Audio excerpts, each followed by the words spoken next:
Now, believe it or not, I've been playing music video games since the early 80s. I'm talking early computer stuff. Heck, I would even say that dance aerobics back in 1987 with the power pad on the Nintendo, that was almost like an early version of Dance Dance Revolution. Thankfully, music games work really well in VR. Plus, I get really good exercise playing games like Synth Riders and Audio Trip and Audica and these drum games and even games like Pistol Whip. But sometimes you're tired, you don't feel like dripping in sweat, or maybe it's 2 in the morning and you just want to sit in a chair and play a really good VR music game. DJ Hero was the last game that made me feel like an actual DJ. Well, I'm here to say that this totally underrated gem needs to be played. Now, it's a hybrid game, you don't have to play it in VR, but trust me, that's how you want to play it. Let's check this out.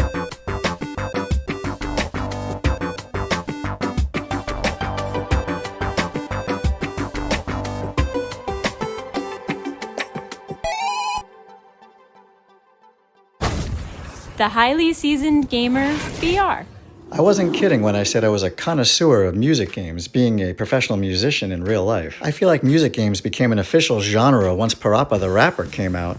Jammer Lammy, which I imported, and Bust a Groove on PlayStation 1 are some of my all-time favorites from that console. Fast forward a couple years and music games are thriving in the arcades. Games like Dance Dance Revolution and Guitar Hero and Rock Band became totally mainstream. Eventually I started importing music games from Korea and Japan that we didn't get here. I did that with Poppin' music on the Sega Dreamcast. We also got Space Channel 5 and Space Channel 5 2. Sega makes incredible music games, and they did some great work on the Dreamcast, including Samba de Amigo. And they're still kicking butt today, because I'm not a big Hatsune Miku guy as far as anime goes, but the Project Diva X game is one of the best music games out there. So again, being a musician in real life, I'm pretty picky, but I know my stuff. The best flat music games I've ever played in my life would be Frequency and Amplitude, Guitaru Man on the PlayStation 2 and PSP, and my all-time favorite non-VR music game is DJ Max Respect, which I still play all the time, and this game is the closest thing that I've ever come to it in VR. Now that I've gotten all that out of the way, let's dig a bit deeper into this game and see what it's all about. Let's just get the music out of the way first. The music in the game is amazing, and unfortunately I can't show you any of it because I'll get flagged with copyright stuff. Most of the music is instrumental and it's really good. Some of it is dubsteppy, some of it is more video game-ish, some of it is more dancey, some of it is jazzy. It's really different, but it's really good. The controllers vibrate with the music, whether you use the regular controller or the DualSense in VR. Now I'm gonna kind of show you how you play the game in a moment, but once you get the feel down, you're gonna feel like a total badass DJ while you're playing. But because you're basically just flicking your wrist, you don't have to worry about sweating, and you can play this game for hours if you want. And as you can see, the colors really pop, especially on the PSVR2 OLEDs, and there's a variety of beautiful different backgrounds that go with different songs. The cool thing is there's almost no buttons to press at all, and you can play the first 2 out of 5 difficulty levels just with one hand. All you have to do is touch the spinner with your pointer, and that allows you to spin the thing around like a record. I'm mostly playing on hard right now, which is the 3rd out of the 5 difficulty settings, but what I love is the tutorial song will teach you what they're adding to each difficulty level, so you can practice and kind of see what they're going to throw in if you decide to step it up. Like here, where I have to slam my hands down like a drum but then hold them in place. The small colored notes you kind of just eat and collect like Pac-Man. The bigger sized notes you actually have to tap down on. If you see arrows, you spin the wheel really fast like you're playing Wheel of Fortune. And sometimes there's these freestyle sections where you just kind of spin your hand back and forth like you're scratching a record. Now as you play the game, you will slowly unlock these keys that you can use in this little store to unlock more songs, and you can see that there's quite a bit of them. It took me a while to unlock all these. Although I want even more, thankfully it's not one of those great music games that only has 20 songs. There's quite a bit of music in here,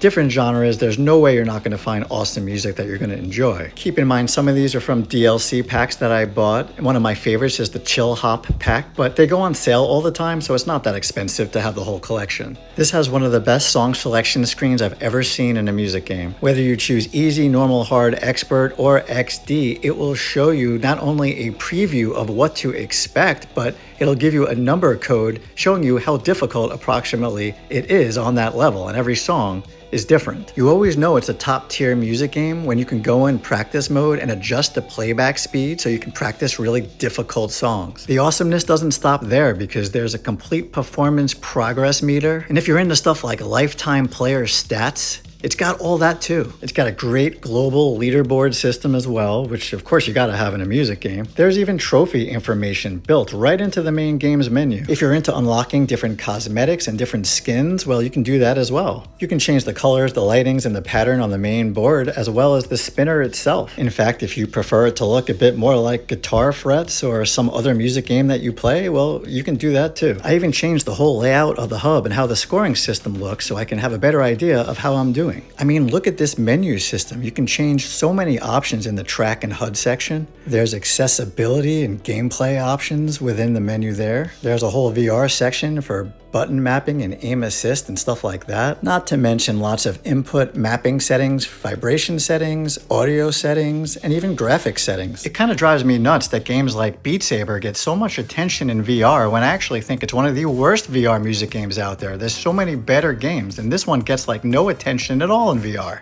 It does have good reviews though, and on Steam, the flat version has really good reviews. But you are basically getting two games in one with two completely different ways to play it. What I love is no matter what difficulty setting you're playing on, the controls are very simple. There's not 20,000 buttons to figure out and press. It's basically just one or spinning the wheel. I mean, you've only got two colors to worry about, and it feels great to play standing if you do prefer to not sit down. I recommend playing on hard if you have experience with music games, and then work your way up if you think you can do better. Just because I play a lot of music games doesn't mean I play every game on the hardest level. It really depends on the game. But like most music games, it's always more fun and way more rewarding if you can work your way up to a more difficult level where you feel like you're actually doing most of the work and playing most of the parts in the song. Some games like Synth Riders, I can play every song on the most difficult setting. I can even make the speed even faster and make it even harder on myself. But this game, I don't think I'll ever see myself passing some of these stages on XD. It just seems crazy. Now, I love all genres of music, but for the most part, it's still EDM, and if you only listen to rock music and heavy metal, well then obviously you're probably not going to like the music, but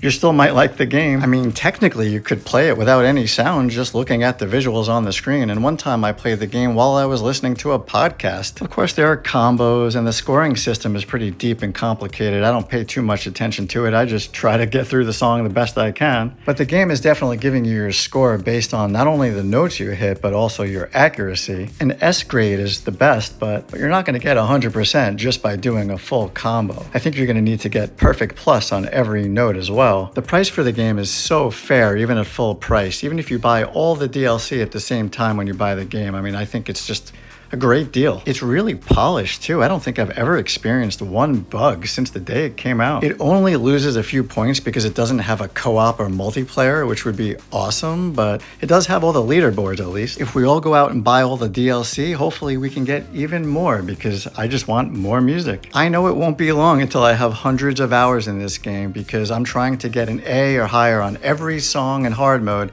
so I can kind of step it up to the next level from there. Look, this is one of those hidden gem VR music games that nobody seems to be talking about. That's one of the reasons I wanted to review this game, was to help get the word out a little bit. Again, I've played so many music games. I even played and enjoyed the Spice Girls game. I mean, I played the Britney Spears PS2 Dance Beat game. I was playing Mad Maestro well before Maestro VR came out. I'm telling you, don't sleep on this. I'm giving this a 9.3 because it's one of the best. What are your favorite music games, both flat and in VR? I'm playing the Final Fantasy music game right now a little bit, and it's fun. But anyway, it would be pretty cool if I can get one of my original songs into the game one day. Hey, you never know. Well, thanks for watching, and until next time, I'll see you in VR.